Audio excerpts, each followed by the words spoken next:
Well, hello, and welcome back to another episode of Quantitative Bytes. It's great to see you. I hope you're all doing well. As I promised in the last video, changing to a completely different topic now, and this is going to be the first of just a short two-part series, and we're going to be talking about colour, and in particular, colour space conversion. So what do I mean by colour space? Well, I assume that most people are familiar with the way computers represent colour in terms of the values of red, green and blue. This is the sort of most common, most standard way of representing it, and the idea is that any colour can be represented as a certain proportion of the three components of red, green and blue accordingly. So white would be represented by 100% red, 100% green, 100% blue. Black obviously by 0% red, 0% green and 0% blue, and all the other colours of the spectrum are available somewhere with values in between those. Now, the RGB colour space is perfectly good for most cases, but there are situations where different representations can be useful. And the one in particular that I want to talk about is the hue, saturation and value colour space, which we can represent with this nice spectrum here. So in this case, what we have is the hue varies along the horizontal axis, and you can see that the hue effectively sets the colour.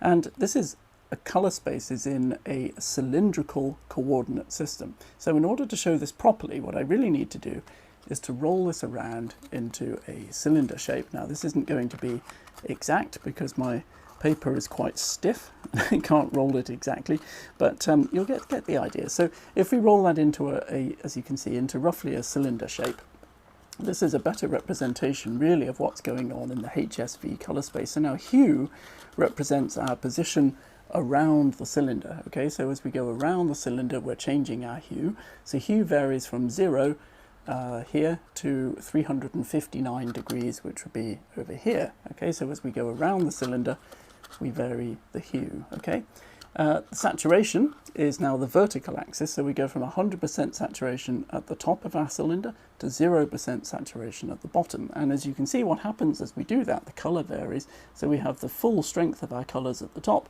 and then at the bottom we have everything is just white. So as you see this, as the saturation decreases to 0, all of the colours get pushed to white, and you can see that's the same all the way around our now very oddly shaped cylinder. Okay. Now the value component, the V in Hsv, actually represents the radius of the cylinder. Now obviously I can't show that on this example here because I've only got one printout, but what value does is essentially push everything towards black. So a value of 0 would mean that all of the colours, you would just get black regardless of what you put for the hue or for the saturation, whereas a value of 1 is the case that we have represented here. Now, since I can't show that on a flat printout, what I've done is created a very simple animation that you can see here, which shows this spectrum animated according to the value of value. I do apologise, the terminology does get a little bit confusing with the V corresponding to value, but there you are, I didn't make that up. So as we can see in this animation, the colours are all fading to black as the value changes from 1 to 0. And we see that then when it gets to black, we then reverse the animation, we go the other way. As we increase the value from 0 back up to 1, we see that the colours fade back in again. Okay, so that's the Hsv colour space. Now, the reasons why Hsv can be very useful in situations where you know what colour you want, but you want to, for example, to vary its intensity. So suppose you wanted some particular shade of greeny blue, something around here. You know what that colour, but then you want to make it darker. Now to do that in RGB is actually a little bit complicated, but to do it in the Hsv space is very easy because the colour we want is specified by a specific hue, and then we just have to change the values of the saturation here if we wanted to make it paler or more intense, or we change the value if we want to make it darker and push it towards black. And that can be very useful in certain situations. So what we're going to talk about today is, just in the first part of this series, we're going to talk about how we convert from Hsv to RGB. And that's the process that I used actually to create this spectrum that we're looking at here, which I printed out just earlier. So I simply wrote code that just loops over every pixel of the image and calculates the value of the hue according to the x-axis and the saturation according to the y-axis. And then using the new class that we're going to create today, called the Qbcolor class, it then converts that into the corresponding values of Rgb, which produces this image. So that's what we're going to do. Before we go to the computer and look at the code, though, I want to spend a bit of time just going over the theory of actually how we convert from Hsv into Rgb. So we're going to look at that first, and then we're going to go to the computer and look at the code in C++ to make something like this. Okay, so that just leaves me to say, as I always do, that if you like this video, please do remember to hit that like button, and if you haven't done so already, please remember to subscribe to my channel so you don't have to miss any future videos. I do try to make a video on a roughly weekly schedule. Now, just recently, if you look back on my channel, it's obvious I haven't been able to achieve that, and things have been a little bit crazy recently, but I'm hoping to get back to posting weekly, so if you subscribe, you don't need to worry about missing anything. Thank you very much. Okay, so without much further ado, let's have a look at the theory of how we convert from Hsv color space to Rgb. So how does the process actually work? If we want to convert from some specific hue, saturation and value to an Rgb value, how do we actually go about doing that? Well, it turns out it isn't actually too complicated, but there are a few concepts really that need to be understood. So we're starting off with the spectrum that we've already seen. So along the horizontal axis here, we have the hue that goes from 0 to 360 degrees. Let's just label that. So that's 0, and that will be 359 degrees along that way, like so. And then vertically here we have the saturation that varies from 1 at the top to 0 at the bottom. So let's just put that in. That's the saturation, like so. And for all of this here, we're assuming that we have a value equal to 1. Value equals 1, okay.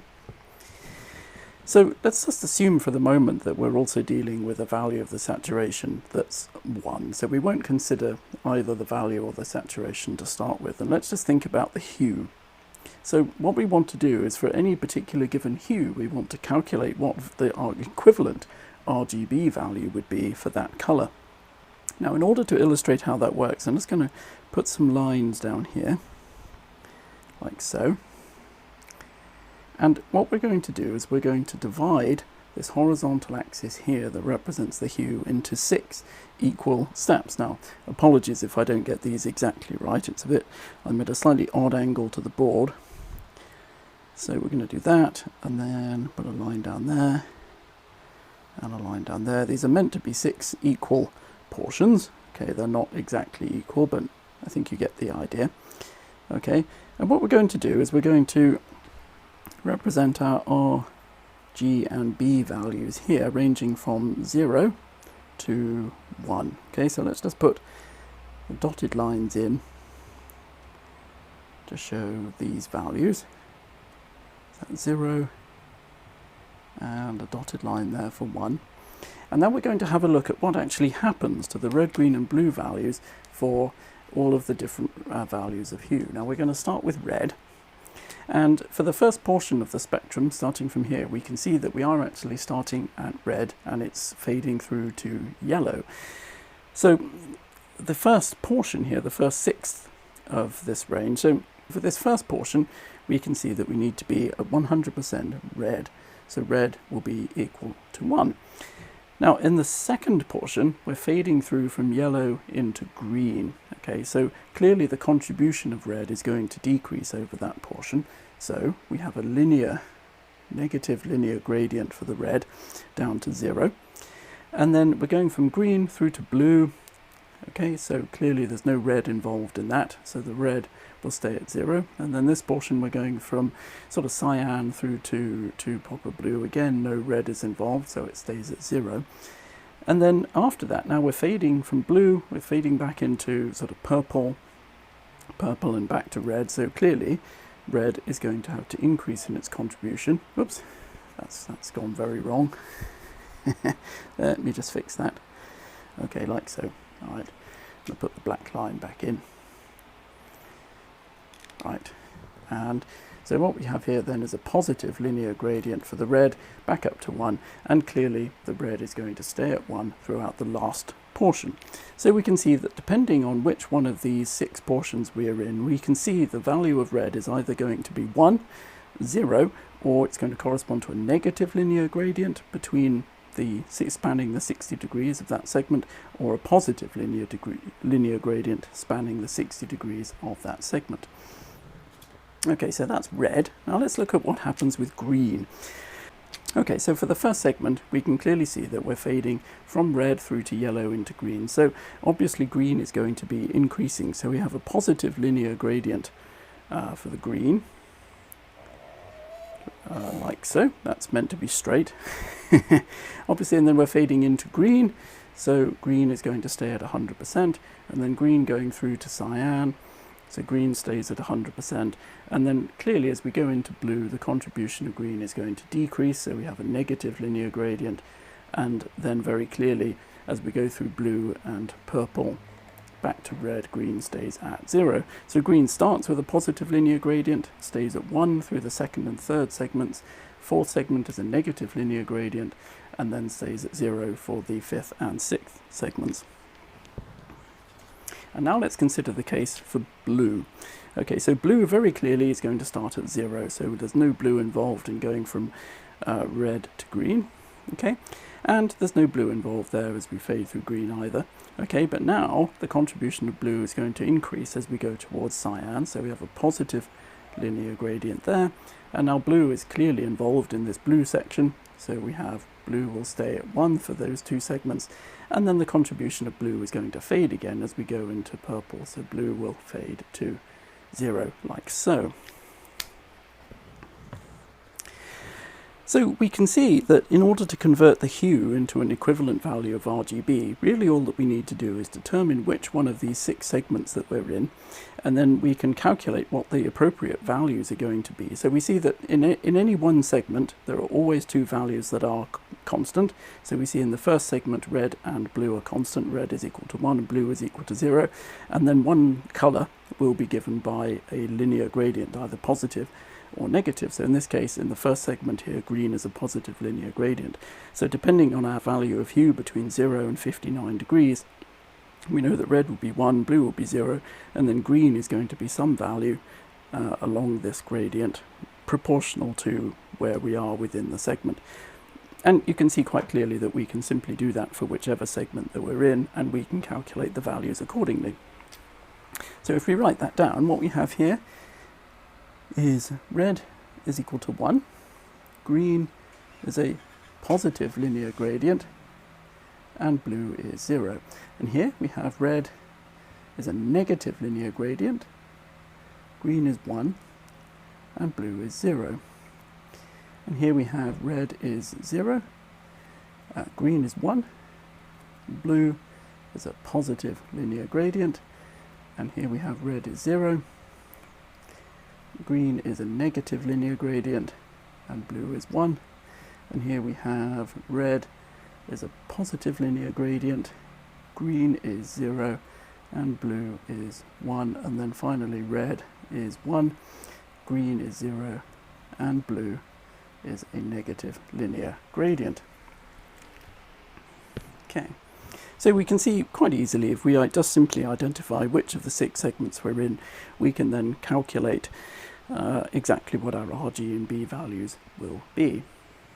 Okay, so this was the case when we started with both the value and the saturation equal to 1. But what happens to the process by which we can calculate the red, green and blue values if the saturation or the value are not equal to 1? So let's consider the situation where the saturation is equal to 1/2, and we'll leave value at 1 for the time being.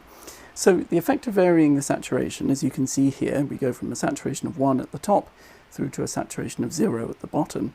As the saturation goes down, we can see that all of the colours are being pushed towards white.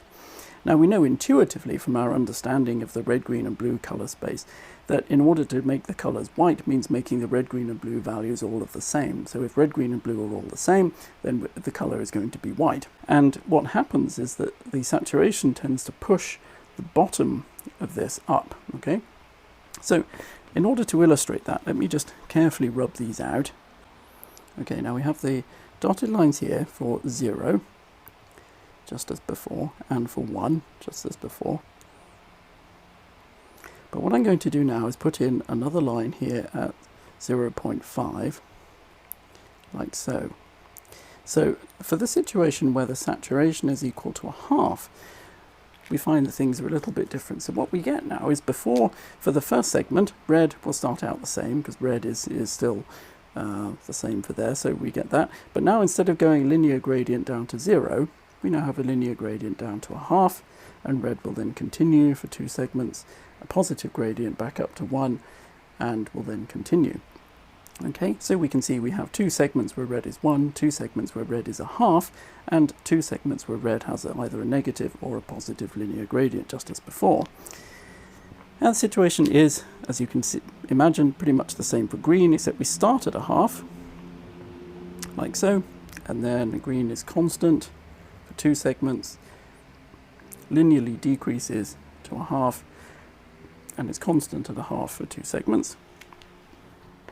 And as you can see, the situation for blue is going to be much the same. We're going to continue at 1/2 for 2 segments, positive linear gradient to 1 for 1 segment, continue at 1 for 2 segments, and negative linear gradient to 0 for the last segment.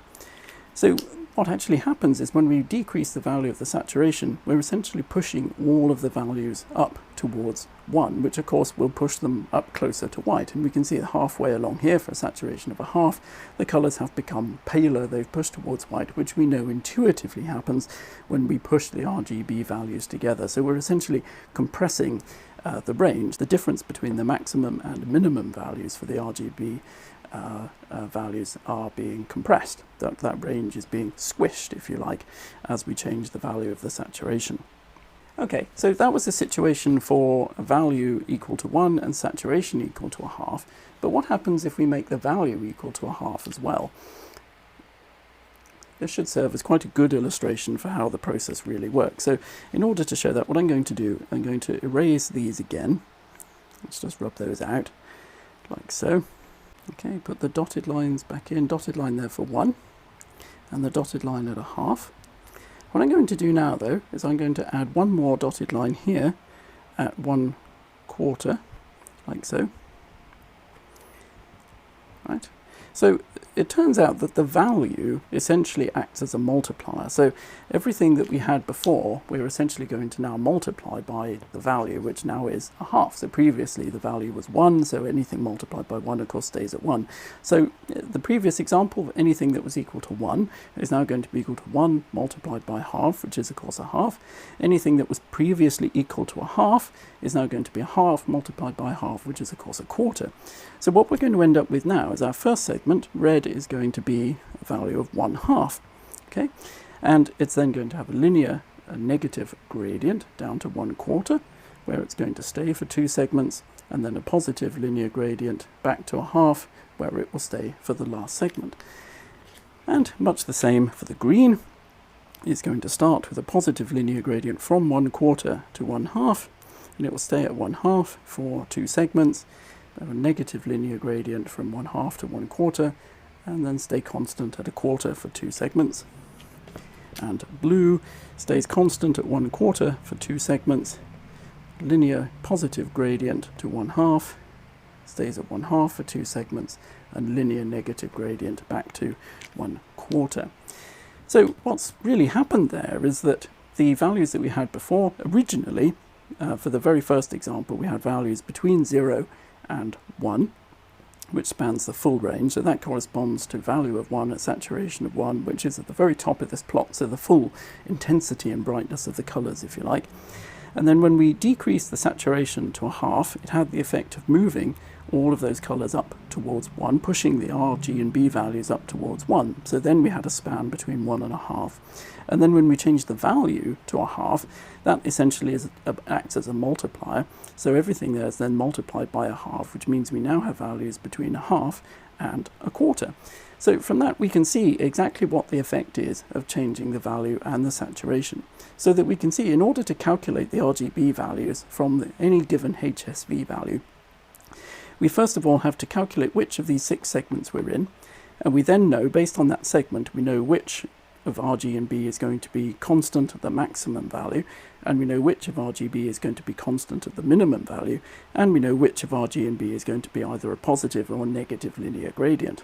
So all that leaves us to do is to calculate what the maximum and minimum values are actually going to be, and it turns out luckily that that's not that difficult to do. We can see that the maximum value is simply going to be, so let's write that as max Rgb. That's simply going to be equal to the value. Okay, so if value is a half, the maximum will be a half, and if value is 0, obviously the maximum is 0. We then need to know the range, so we have, let's call it Rgb range.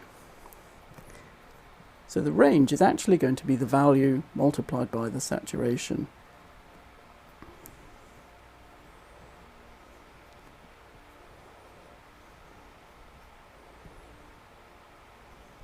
The value multiplied by the saturation, like so. And obviously then the minimum, min Rgb, is going to be equal to max Rgb minus Rgb range, like that. Okay, and once we know the maximum value, the minimum value, and we know which one of these 6 segments we're in, you can then see that actually it becomes quite straightforward to calculate what the values of Rg and B are going to be. So if we're in the first segment, suppose we had a hue of 30 degrees, that would put us in the first segment here, and suppose value and saturation are a half. In that case, we can see that red is simply going to be a half. Green is going to be somewhere along this positive linear gradient. Now we know 30 degrees is halfway into this segment, so that would correspond to this point here, right?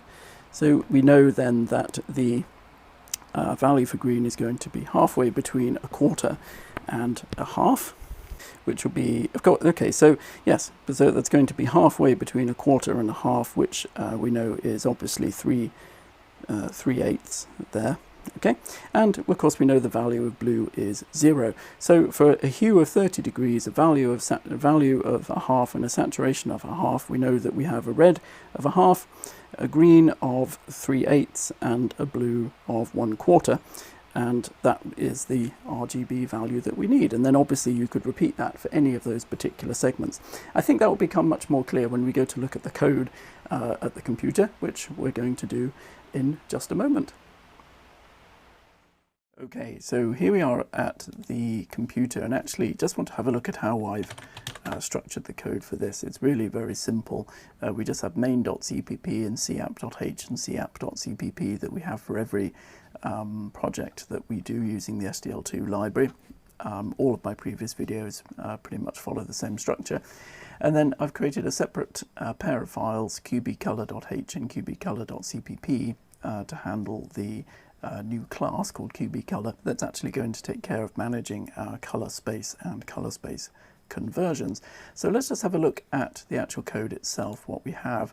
We have main.cpp. This is exactly as it always is. It simply includes capp.h, and it contains the int main function. So this is the main entry point for the program. When we run it, this is where it will come to. It creates an instance of the app, an instance of the capp class called the app, and then it simply returns the value from the app.execute, and that causes the code to run, exactly as we've seen before with the other projects that I've done using SDL2. So let's just quickly have a look over capp itself. The capp class, this is capp.h. We obviously hash include the SDL2 library. We bring in vector, we're not actually using that. And of course we bring in qbcolor.h, so we're going to talk about the qbcolor class a little bit later. We have some public methods. We have obviously a default constructor for our class. Then we have the execute, initialize, and tick methods, which are simply responsible for controlling the execution. And the only private member that's really worthy of mention is mpixelcolor. So this is our instance of the Qbcolor class that we're going to be using to store the colors. And then we have some things here which are simply used for writing images. If you want to know more about those, I suggest you go back and look at my previous video at the end of the series, the last episode I did on the series on writing a simple spectrum analyzer, where I explained about using SDL surfaces and things for being able to write images out to files on the disk. Okay, and that's pretty much everything there for capp.h. That's pretty basic. capp.cpp, most of this remains exactly as it was for all of our other code, really. We have the constructor, just sets things up like so. Then we have the initialize method that's responsible for creating the window, which we do with SDL create window. And then obviously we create a renderer. We store the size of the render window, although we actually know that because we've hard-coded it here, but it's a sensible way to do it this way in case we were to make our window resizable at some point in the future. And then we initialize the stuff that we need for writing images. We create our surface using SDL create Rgb surface. And I mean, there's a lot more information about this available in the help files for the SDL2 and the help web pages for the SDL2 library, and I suggest you look that up. One thing to note is these masks here may be different depending on your system, depending whether you're using big endian or little endian encoding, so just pay attention to that. This is what works for me. It might be a little bit different for you depending on your system. And because we've set this up to make an animation, which you just saw in the introduction there, we also have variables for a frame count and a maximum number of frames of 90. Okay, now the execute method, this is actually responsible for running the app, and it has the main loop, which is this while loop here. So this runs continuously while m underscore is running is true and while the frame count is less than the maximum number of frames. And it simply basically really just calls the tick method every time through, and the tick method is what's responsible for updating the display, and it also handles events, as you can see here. The only event that we interpret at the moment is SDL quit, which is activated when the user presses the close button, and we handle that by simply setting m is running to false, which means we would then drop out of this loop. So whenever we drop out of this loop, we then know that we're destroying the app, so we use SDL free surface to destroy the image surface that we created. We destroy the window, set m window to null, and then call the SDL underscore quit function to shut everything down, and that's it. Now the tick method, this is actually what does the display. So we clear, first of all, we clear our window to black using set render draw color. We set that to 000, which is black, alpha of 255, and we use set render SDL underscore render clear to clear the renderer, and we then draw our spectrum. So this is what we saw in the image. We simply loop over y and x across the whole window, and we calculate the hue from the x value divided by the x size multiplied by 360. So we'll get values there that range between 0 and 359. The saturation we now vary according to the y-axis, so we simply take y divided by my size, so we get values that vary between 0 and 1, and we take 1 minus that, so we get a value that runs from 1 to 0 as we go in increasing y. And the value we simply do exactly the same way, but from frame count and number of frames. So each frame will get a smaller value for the value. And then we use the set Hsv method from our Qbcolor class that we're going to talk about in a moment to simply set the hue, the saturation, and the value accordingly. And then we retrieve those, we retrieve the red, green, and blue values from our Qbcolor class. So this is the power of the class that we're going to create. It allows you to specify color using Hsv, or hue, saturation, and value, and then you can retrieve it as either Hsv or Rgb. In this case, we want to retrieve it as Rgb, so we have to statically cast those, each one of those to integer, and then we use SDL set render draw color simply with those values of red, green, and blue, and we use SDL render draw point to render a pixel at the current x and y. Now SDL render draw point is quite a slow way of rendering things. You can do things a lot faster if you render it into a separate surface and then blit it on, but simply for this example, in order to demonstrate what we're doing here, I didn't think we really needed to worry about that. And then we have to use SDL underscore render present to actually update the display, and then we just have this code here which is responsible for actually writing the images out as bitmap files, and this is exactly as the code was in the previous video that I did, the last video in the series on writing a simple spectrum analyzer app. So I'll put a link to that in the description below, and you can go and check that out if you want a bit more description about that. Okay, and that's everything then for main and C app. So then we actually come to the class itself, and there's a little bit more to talk about here. So this is qbcolor.h. So we initialize that, create our, instantiate our class qbcolor. We define our public methods. We obviously have the default constructor. We'd also have a specific constructor that allows the user to specify RG and B values as doubles. Now these are meant to be values between 0 and 1 of double precision. We then have methods for setting the color, of course. We need void set RGB and void set HSV. These allow the user to specify the color that they want, either as RGB or HSV. And this accepts const unsigned char, so this accepts values between 0 and 255 for each of RGB or each of HS and V. We then also have versions of set RGB and set HSV that accept values that are doubles, so these would vary between 0 and 1 for everything except the hue, which varies between 0 and 359. And we then need our methods for retrieving the color, so we have unsigned char get red, unsigned char get green, unsigned char get blue. These obviously return the 8-bit or single byte versions between 0 and 255, and the same for get hue, get saturation, and get value. And then we have versions get red F, get green F, get blue F that return the double precision variables, and of course the same for the hue, saturation, and value.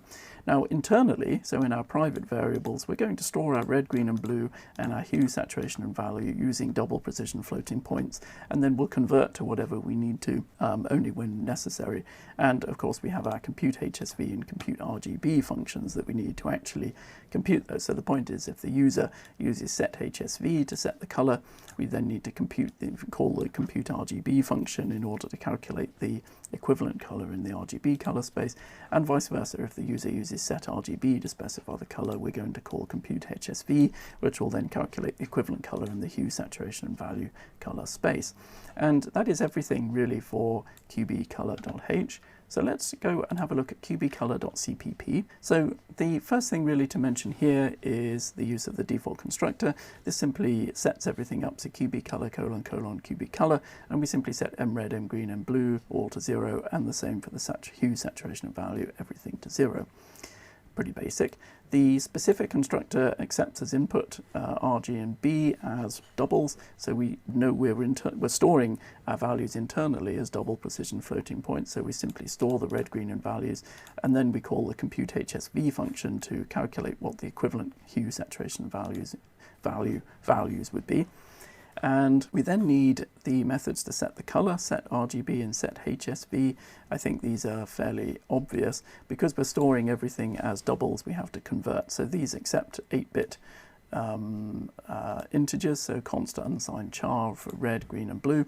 And then we have to convert those. So we static cast to double and then divide it by 255.0, which will give us values between 0 and 1.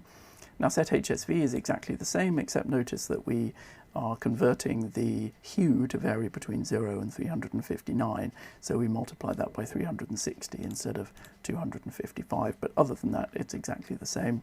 The versions of those functions for double precision floating points are very basic. Now, of course, it would be proper to put in some checks here to make sure that these values are between 0 and 1, but I'm assuming that whoever is using this class, which for the moment really is just me, knows what they're doing, and they're going to make sure they only pass values between 0 and 1. But of course, it would be proper to put code in to check that and make sure. And of course, as before for each of these, if the user uses set RGB, then we call compute HSV, and if they use set HSV, then we call compute RGB to calculate the equivalent color in the other color space. The methods to retrieve the color, these are pretty self-evident. I'm not really going to talk about those. It just returns the relevant internal variable with the appropriate conversion to the type that's required. So these versions return the single 8-bit integer version, and these versions are for the floating point. So those are all fairly self-evident. And then we actually come to the interesting bit. So this is the code that we really need to do the conversion between the color spaces. Now at the moment, compute HSV, which is to be used when the user specifies a color in terms of RGB and they want to know what the equivalent hue, saturation, and value would be. Now at the moment that's blank because I'm going to talk about that in the next episode. But what we can talk about is compute RGB. So this is responsible for converting the HSV values to RGB. Now this works basically on the principle that I've just described on the whiteboard, as you've just seen. And actually, although it might look a little bit complicated at first, it's really quite simple. So the first thing we do is we calculate the RGB range and that is simply the value multiplied by the saturation. Now, if you think back to the diagram that we were just looking at, that's really just going to be the range between the minimum value and the maximum value. So if value and saturation are both 1, then we know that we want our RGB values to range between 0 and 1. This is as we just saw in the diagram before. If the saturation is a half, we know that we want the values to vary between a half and 1, and if the value is a half, we want them to vary between 0 and a half, and so on. Anyway, RGB range covers the span, if you like, the vertical span on the diagram that our values are going to cover. The maximum value is simply equal to the value, so that's quite easy. So max RGB is simply, we set that equal to m underscore value, so that's quite straightforward. So if value is 1, our maximum value is 1. If value is a half, then obviously max RGB is going to be a half, and so on. The minimum value is going to simply be the maximum minus the range. Okay, so the range is the vertical height that we're going to span for our RGB values, and so if we simply take m value minus RGB range, that will tell us what the minimum value will be. And if you think about that, that actually really does make sense. So if saturation is anything but 1, then we want the minimum RGB will get higher. So if we think about it, if saturation is a half but value is 1, RGB range will be a half, so min RGB is going to be m value, which is 1, minus a half, which is then a half. So it means that our range will span from 0.5 up to 1. And that's the effect that we want, as we've just seen in the explanation. If we decrease the saturation, the effect of that is to push all of the RGB values up towards 1, towards white. So we can see how that's going to work. We then calculate another variable called h prime, which is equal to the hue value divided by 60. Now, if you remember back to the diagram that we were just looking at, I divided the hue axis, the horizontal axis, sorry, into 6 equal segments, each of which then obviously spans 60 degrees. So if we divide hue by 60, we now get a value for h prime that's going to vary between 0 to 1 for the first segment, between 1 and 2 for the second segment, between 2 and 3 for the third segment, and so on. Okay, so we can use that to identify which of the 6 segments that we're actually in. And we then need to calculate our gradient. So in the explanation before, I said that for every case, there will be one value which is either going to be a positive gradient or a negative linear gradient, depending on which segment that we're in. So we can actually calculate what our values would be for our gradient there. So we calculate x1 and x2 so x1 is for the positive linear gradient and x2 is for the negative linear gradient. And we simply use the fmod, floating point modulo arithmetic function from the math library, on h prime of 1. So this will give us a value that varies between 0 and 1 depending on where we are within the particular segment. So if h prime is somewhere between 0 and 1, x1 will be that value. If h prime is somewhere between 1 and 2, then x1 is going to be 0 point something, represented the position in that space. So suppose h prime was 1.5, fmod of 1.5, 1.0 will give us a value of 0.5. Okay, I think that should be fairly obvious if you look up modular arithmetic, if you're not sure. And x2 is simply the same as that, but 1 minus the fmod function, exactly the same. So those represent our positive and negative linear gradients respectively. And then all we have to do is simply determine which of the 6 segments that we're in, and that affects exactly what action we take. So if h prime is greater than or equal to 0 and h prime is less than 1, then we know we're in the first segment. And as we saw in the explanation just now, if we're in the first segment, then we set red to the max RGB, the maximum value, and we set blue to the minimum value, and green is set to the positive linear gradient. So we take x1, we multiply it by RGB range, because that's the slope, and we add the min RGB. This is simply y equals mx plus c. So m in this case is RGB range, c is min RGB, and x1 obviously is the x value, and that gives us the value that we need for green. So green, y equals m RGB range, x is x1 plus c min RGB. So hopefully you can see how that works. And then it's exactly the same for all the other cases. If h prime is greater than or equal to 1 and h prime is less than 2, we know we're in the second segment. So in this case, red is the negative linear gradient, which we have represented by x2, and we multiply that by x RGB range, and add min RGB exactly the same. And we know that the green value is now max RGB and blue value is min RGB. And similarly, if h prime is greater than or equal to 2 and h prime is less than 3, we know we're in the third segment, so now red is given by min RGB, green is given by max RGB, and blue is now the positive linear graded, and so on. I don't think I need to go through and explain every one in turn. I think that's hopefully fairly obvious. The only other condition that needs representing is if we don't match any of those, we have an overall catch-all else here. So if none of those match, then we simply set everything to black. And actually that's it. That's all of the code that we need to convert from an Hsv value to an Rgb value.